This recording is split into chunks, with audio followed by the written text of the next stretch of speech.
साध्य साधन आदि का विचार तथा श्रवण कीर्तन और मनन, इन 3 साधनों की श्रेष्ठता का प्रतिपादन।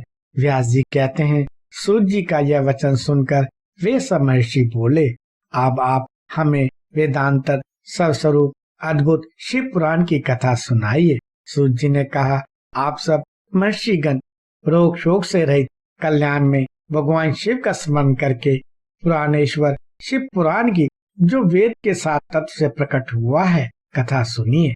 शिव पुराण में भक्ति, ज्ञान और वैराग्य, इन तीनों का प्रीति पूर्वक गान किया गया है और वेदांत वेद्य शुद्ध वस्तु का विशेष रूप से वर्णन है। इस वर्तमान कल्प में जब सृष्टि कर्म आरंभ हुआ था, उन दिनों 6 कुलों के महर्षि परस्पर वाद विवाद करते हुए कहने लगे, अमुक वस्तु सबसे उत्कृष्ट है और अमुक नहीं। उनके इस विवाद ने अत्यंत महान रूप धारण कर लिया। तब वे सब के सब अपनी शंका के समाधान के लिए सृष्टिकर्ता अविनाशी ब्रह्मा जी के पास गए और हाथ जोड़कर विनय भरी वाणी में बोले, प्रभु, आप संपूर्ण जगत को धारण पोषण करने वाले तथा समस्त कारणों के भी कारण हैं। हम सब यह जानना चाहते हैं कि संपूर्ण तत्वों में परे परात्पर पुराण पुरुष कौन है। ब्रह्मा जी ने कहा, जहाँ से मन सहित वाणी उन्हें ना पाकर लौट आती है तथा जिनसे ब्रह्मा विष्णु रुद्र और इंद्र आदि से युक्त यह संपूर्ण जगत समस्त भूतों एवं इंद्रियों के साथ पहले प्रकट हुआ है, वे ये देव महादेव सर्वज्ञ एवं संपूर्ण जगत के स्वामी हैं। यही सबसे उत्कृष्ट है। भक्ति से ही इनका साक्षात्कार होता है, दूसरे किसी प्रयास से नहीं। इनका दर्शन नहीं होता। रुद्र हरि हर तथा अन्य देवेश्वर सदा उत्तम भक्ति भाव से उनका दर्शन करना चाहते हैं।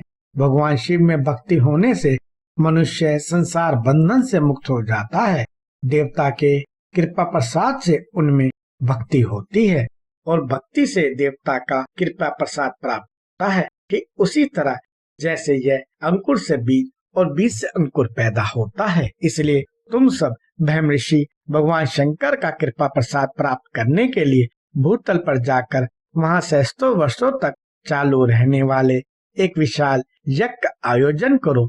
इन यज्ञपति भगवान शिव की कृपा से वेदोक्त विद्या के सारभूत साध्य साधन का ज्ञान होता है। शिव पद की प्राप्ति ही साध्य है, उनकी सेवा ही साधन है तथा उनके प्रसाद से जो नित्य नैमित आदि फलों की ओर से निष्प्राह होता है, वही साधक है।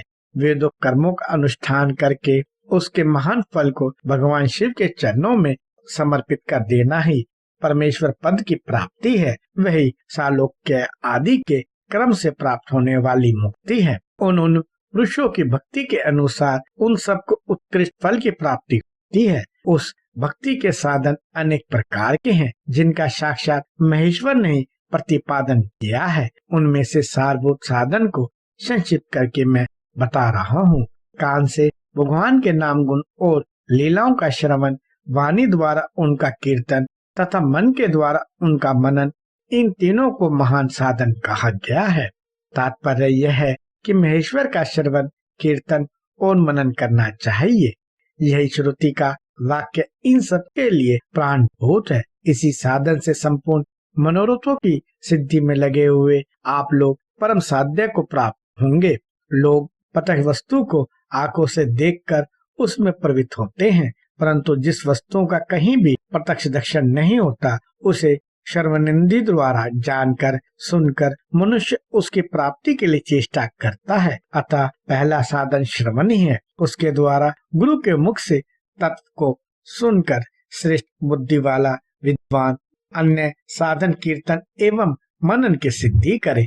क्रमशः मन पर्यंत इस साधन की अच्छी तरह साधना कर लेने पर उसके द्वारा शालोक्य आदि के क्रम से धीरे धीरे भगवान शिव का संयोग प्राप्त होता है। पहले सारे अंगों के रोग नष्ट हो जाते हैं, फिर सब प्रकार के लौकिक आनंद भी विलीन हो जाता है। भगवान शंकर की पूजा, उनके नामों के जप तथा उनके गुण रूप विलास और नामों का युक्ति प्राण चित्त के द्वारा जो निरंतर परिशोधन या चिंतन होता है, उसी को मनन कहा गया है।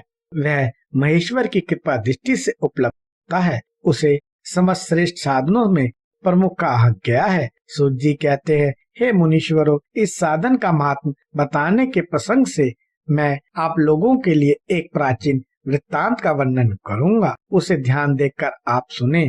पहले की बात है, पराशर मुनि के पुत्र मेरे गुरु व्यास देव जी सरस्वती नदी के सुंदर तट पर तपस्या कर रहे थे। एक दिन सूर्य तुल्य तेजस्वी विमान से यात्रा करते हुए भगवान सनत कुमार अकस्मात वहां जा पहुँचे। मेरे गुरु को वहां देखा, वे ध्यान में मग्न थे। उससे जगने पर उन्होंने ब्रह्मपुत्र सनत कुमार को अपने सामने उपस्थित देखा। देखकर वे बड़े वेग से उठे और उनके चरणों में प्रणाम करके मुनि ने उन्हें अर्घ दिया और देवताओं के बैठने योग्य आसन भी अर्पित किया।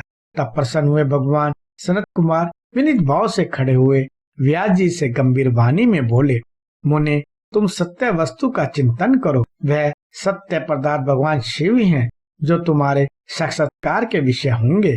भगवान शंकर का श्रवण, कीर्तन, मनन, ये 3 महत्तर साधन कहे गए हैं। ये तीनों ही वेद सम्मत हैं।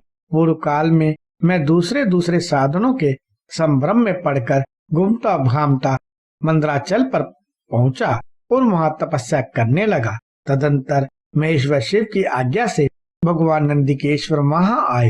उन्होंने उनकी मुझ पर बड़ी दया थी। वे सबके साक्षी तथा शिव गणों के स्वामी भगवान नंदिकेश्वर ने मुझे स्नेह पूर्वक मुक्ति का उत्तम साधन बताते हुए बोले, भगवान शंकर का श्रवण, कीर्तन और मनन, ये तीनों साधन वेद सम्मत हैं और मुक्ति के साक्षात कारण हैं। यह बात स्वयं भगवान शिव ने मुझसे कही है। अतः ब्राह्मण, तुम श्रवण आदि तीनों साधनों का ही अनुष्ठान करो। व्यास जी से बारंबार ऐसा कहकर अनुगामी सहित ब्रह्मपुत्र सनत कुमार परम सुंदर ब्रह्म धाम को चले गए। इस प्रकार पूर्व काल के इस उत्तम वृत्तांत को मैंने संक्षेप से वर्णन किया है। ऋषि बोले, सूत जी, श्रवण आदि तीनों साधनों को आपने मुक्ति का उपाय बताया है, किंतु जो श्रवण आदि तीनों साधनों से असमर्थ हो, वह मनुष्य किस उपाय का अवलंबन करके मुक्त हो सकता है कि साधनभूत कर्मों के द्वारा बिना यत्न के ही मोक्ष मिल सकता है।